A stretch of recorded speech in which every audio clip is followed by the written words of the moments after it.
নমস্কার। কবি ভবানী প্রসাদ মজুমদারের লেখা কবিতা হাসি কান্না হিরে পান্না। পড়ার সময় হঠাৎ খোকা বইটা বুকে ধরে হাহা হো হো হি হি করে উঠলো হেসেই জোরে। মা বললেন, মাথাটা তোর খারাপ হলো নাকি? সাত সকালেই বোকার মতন হাসার কারণটা কি? বললে, খোকা মোটেই বোকা নই কো আমি মাগো, কারণটা না বুঝেই মিছে আমার উপর রাগো। এই দেখো কি বইতে লেখা, কাজের ফাঁকে ফাঁকে প্রাণ ভরে রোজ হাসলে জোরে স্বাস্থ্য ভালো থাকে।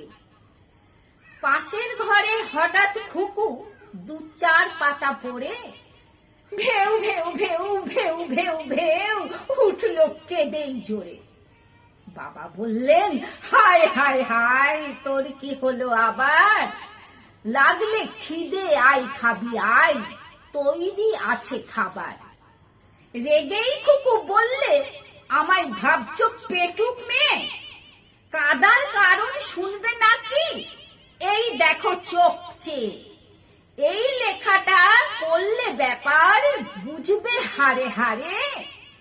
পরাণ খুলে কাঁদলে চোখের দৃষ্টি শক্তি বাড়ে।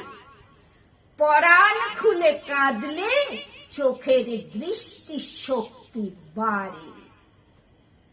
নমস্কার।